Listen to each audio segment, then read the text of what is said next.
Bismillah ar-Rahman ar-Rahim. We are talking today about the cerebrovascular stroke. I'm Professor Hassan Nassar, Professor of Neuropsychiatry Department, Tanta University Hospital.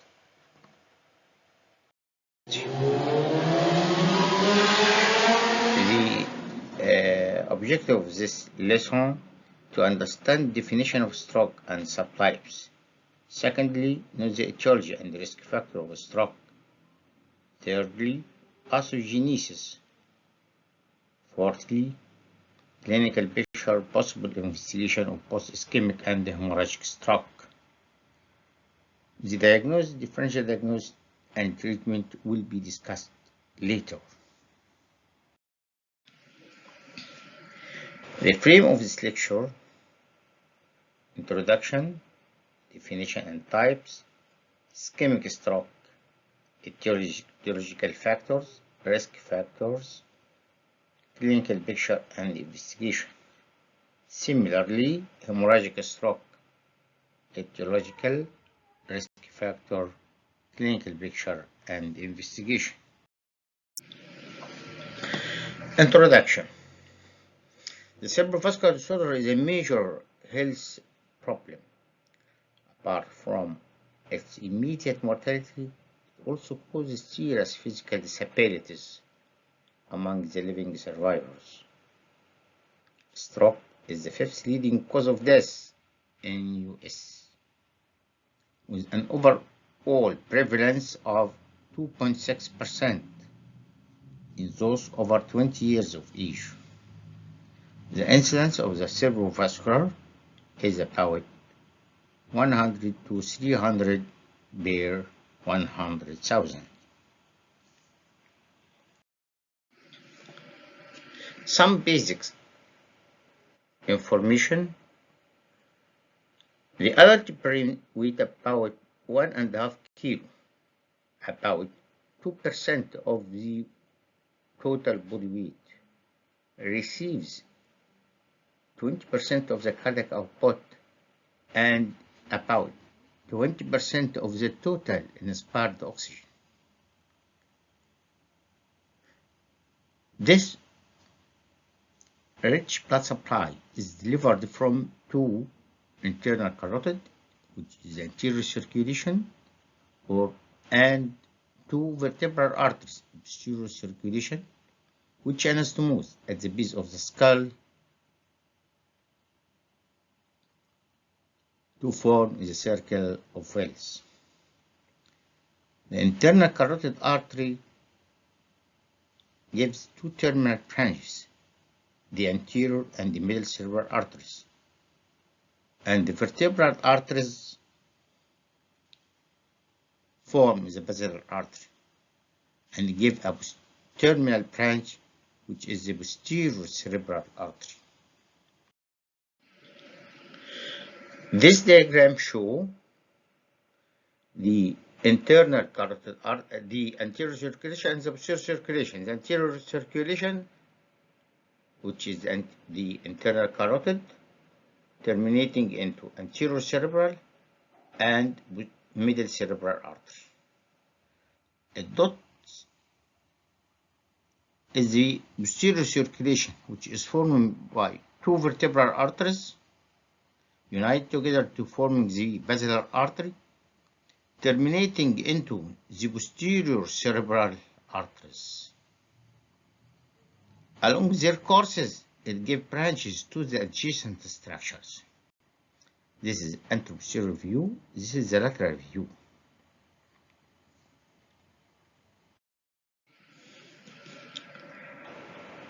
To simplify, the middle cerebral artery supplies the anterior part of the superior lateral surface, or aspect of the cerebral hemisphere, which is the illuminated part, while the posterior part is supplied by the posterior cerebral artery.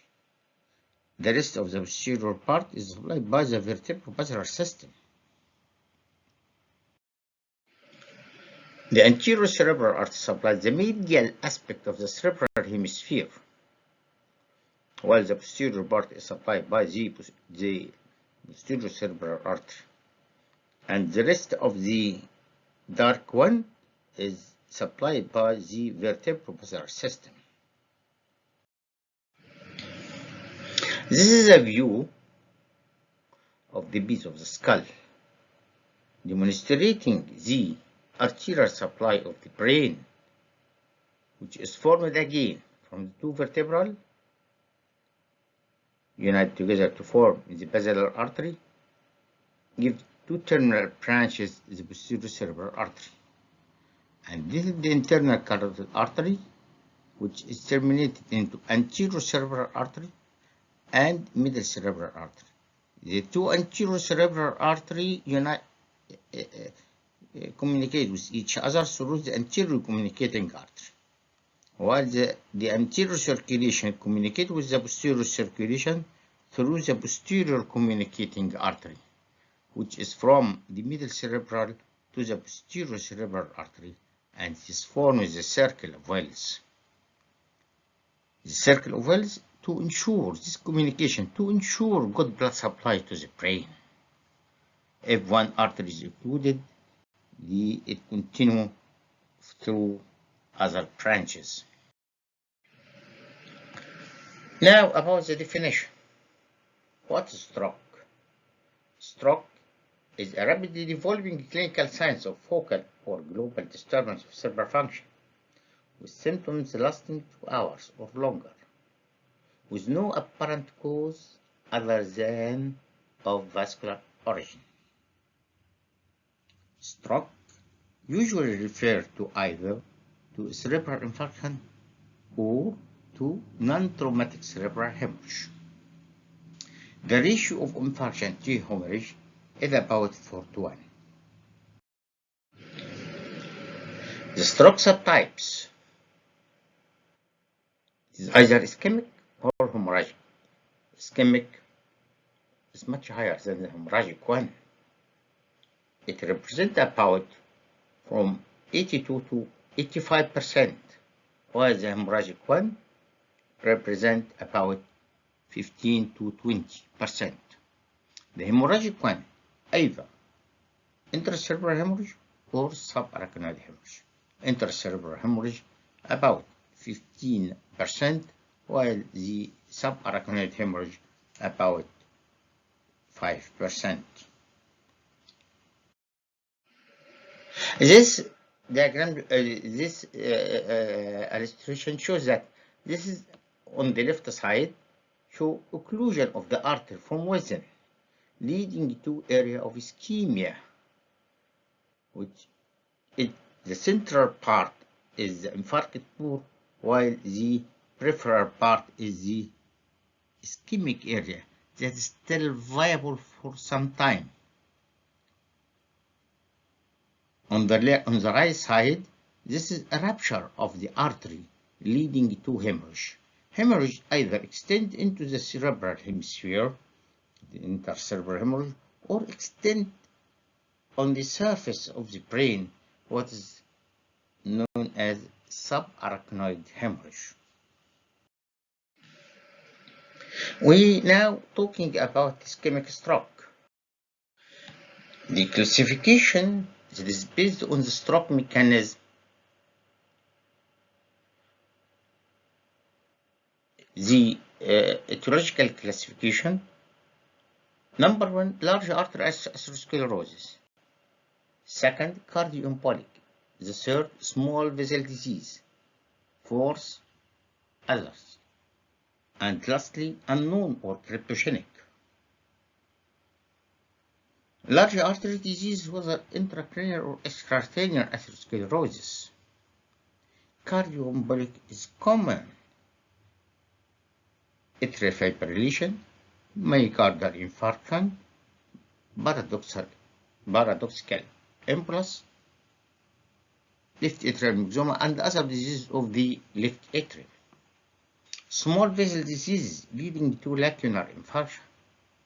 Other unusual causes like dissection of the arterial wall, venous thrombosis, drug-induced, and genetic causes. Unknown or cryptogenic. After exhausting our investigation, we can't find the cause of the infarction, and this means that cryptogenic. There is etiology, but we don't know. We can't reach to a definite diagnosis. And recently, some of this group defined as embolic stroke of unknown source. The values here differ from different countries depending on many factors. Pathophysiologically, with the reduction of the blood flow, cerebral blood flow to the area of the brain, leading to a central necrotic zone that is a dead part, an infarcted part, and around it there is an ischemic penumbra that remain viable for a time. That is to say, it may recover function if blood flow is restored.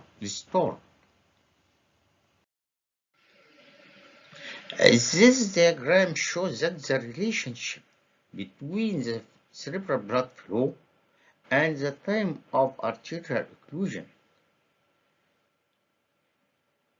Reduction of the cerebral blood flow leading to more infarction and less penumbra or ischemic area. The dead infarction, no hope for recovery, but the ischemic penumbra, this is the hope. Marked reduction of the blood flow leading to more core area or infarcted area, and less reduction give more penumbra that is viable, that we are trying to treat.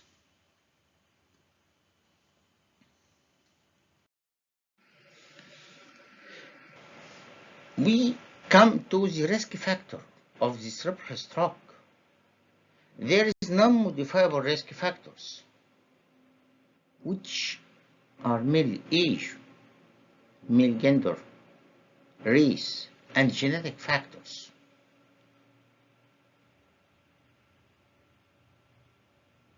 Stroke may occur at any age, but mostly older one. Male sex have higher incidence of stroke than female. Black races are more than white. Genetic factors, these for genetic disorders that lead to stroke.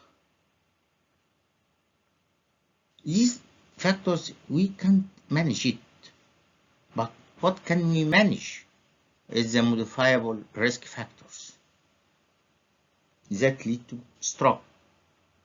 The most important is hypertension. The second, diabetes mellitus. The third, dyslipidemia. The fourth, obesity. Sedentary lifestyle, cigarette smoking, and alcohol consumptions. These are the main factors, modifiable risk factors. If we control these factors, this will lead to more reduction of the incidence of ischemic stroke.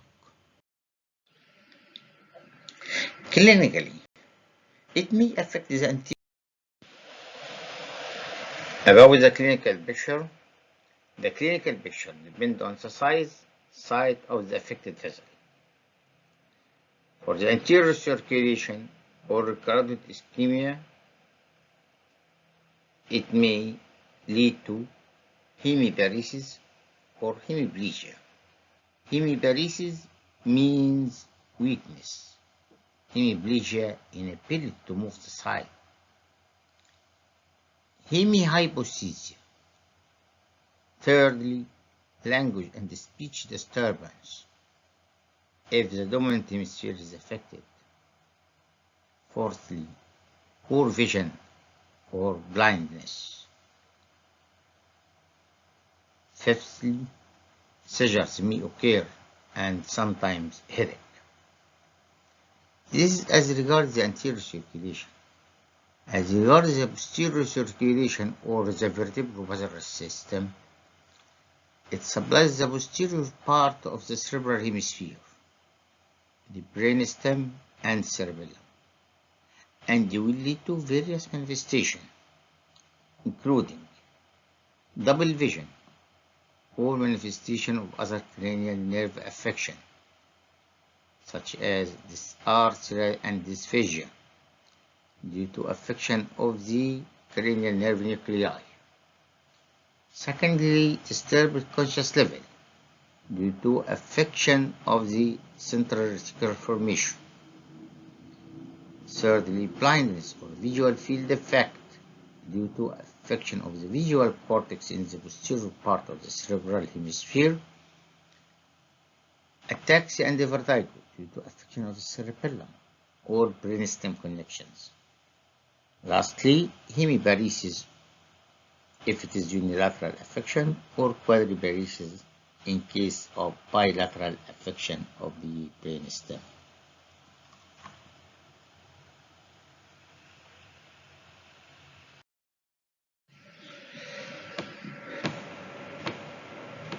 Sign and symptom characteristic of various and arterial territories are: so, according to the site affected site and size of the artery. Size: middle cerebral, anterior cerebral, posterior cerebral, vertebral one, basilar one, penetrating small penetrating branches. So it will lead to various clinical manifestations according to the function of the area affected. For example, middle cerebral artery, it will lead to contralateral loss of strength and sensation in the face, arm, and to a lesser extent leg. Aphasia if dominant hemisphere is affected. Neglect if non-dominant hemisphere affected.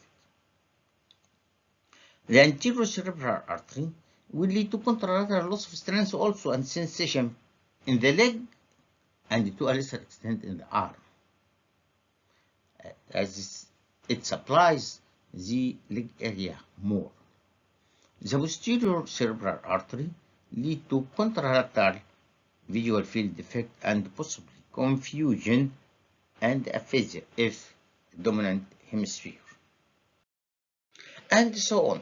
Penetrating arteries. These are the small arteries which are branches of the old arteries leading to the small arteries leading to contralateral weakness, sensory loss, affecting face, arm, and leg. No dysphagia, neglect, or visual loss, possibly ataxia and dysarthria, leading to various manifestations according to the artery affected.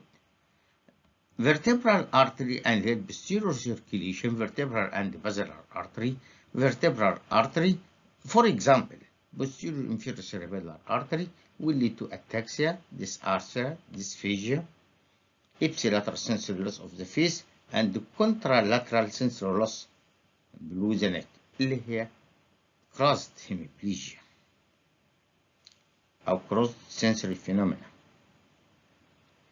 Basilar artery, various combination of limb ataxia, dysarthria, dysphagia, facial and limb weakness, and sensory loss may be bilateral. Pupillary changes, asymmetry, disconjugate gaze, visual field loss, and decreased responsiveness. One type of ischemic attack, which is known as transient ischemic attack. Transient ischemic attack is a brief episode of neurological dysfunction caused by focal brain or retinal ischemia, with clinical symptoms typically lasting less than 1 hour, and without evidence of acute infarction, complete imaging. Transient ischemic attacks leave the patient clinically free and radiologically free. What are the investigations needed for ischemic stroke. First, a non-contrast CT. Easy, available.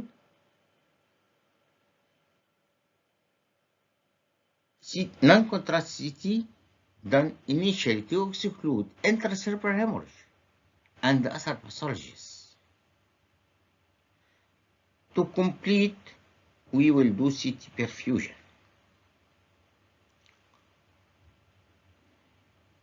In some cases, MRI is mandatory and/or MRA can show the infarction in the first hour. Thirdly, carotid duplex and transcranial Doppler. The third, lab investigation.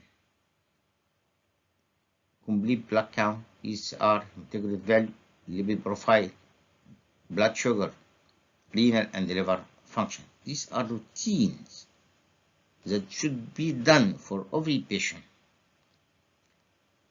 Then assessment of the heart condition, ECG, echocardiogram.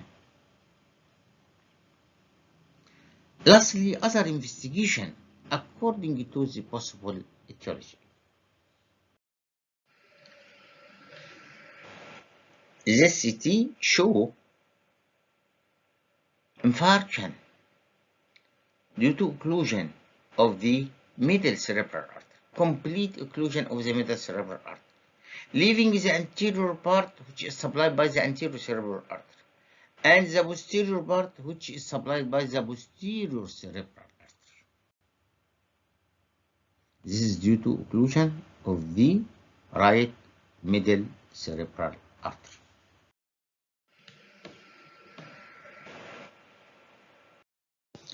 Now,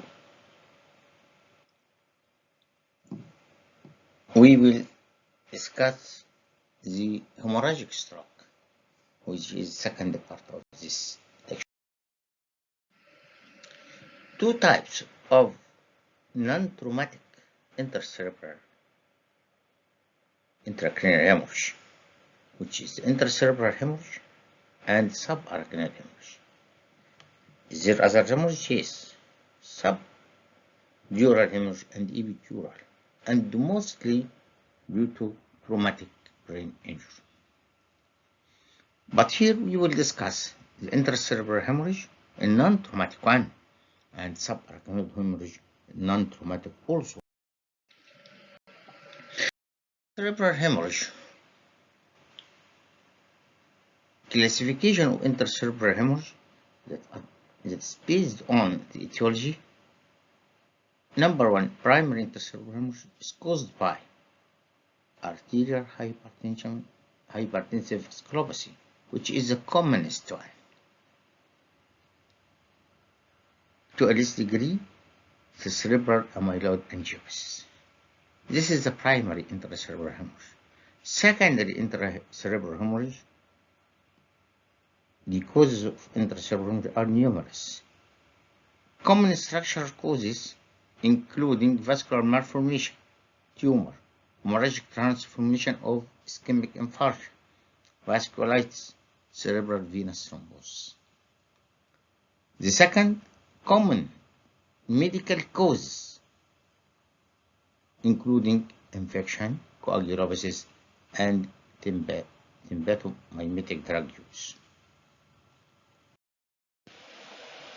The common sites of intracerebral hemorrhage secondary to hypertension, the first lobar and subcortical hemorrhage representing about 20 to 30%. Putaminal hemorrhage 40 to 50%. The thalamic hemorrhage in the region of the thalamus 20 to 30%.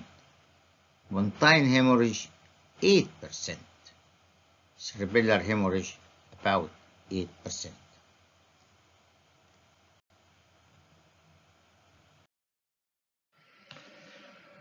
A risk factor of intracerebral hemorrhage is poorly controlled hypertension. Is the commonest one.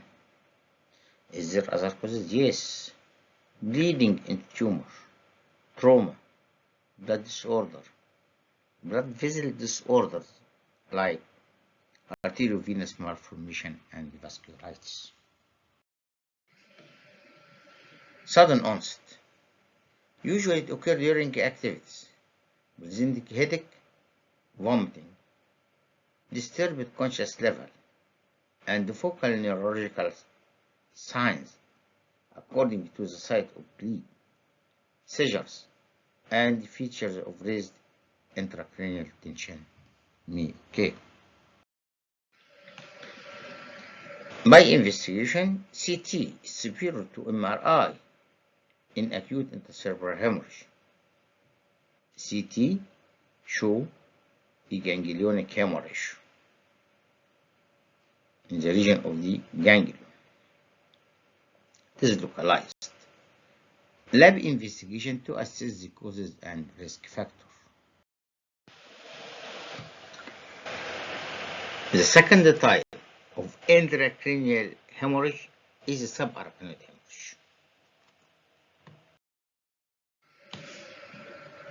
Usually occur in young age, which is most commonly from rupture of aneurysm at the circle of Wells, which is a common site. Second, arteriovenous malformation. Other rare causes: trauma, mycotic aneurysm, coagulopathy. The clinical picture of subarachnoid hemorrhage is sudden, very severe headache, the worst headache, with photophobia, nausea, vomiting, and sign of meningitis. With more severe hemorrhage, intracranial pressure may rise, and the level of consciousness deteriorates. Usually, no focal neurological signs, but focal neurological signs may develop as a result of false localizing signs due to increasing intracranial pressure, coexisting intracerebral hemorrhage. Investigation in case of subarachnoid hemorrhage: CT brain and CT angio. CT brain, it will show bleeding in the subarachnoid space and the basal cisterns. CT angio to demonstrate the source of bleeding, which may be aneurysmal bleeding or AV malformation. The second, lab investigation, routine blood examination. Thank you for your attention.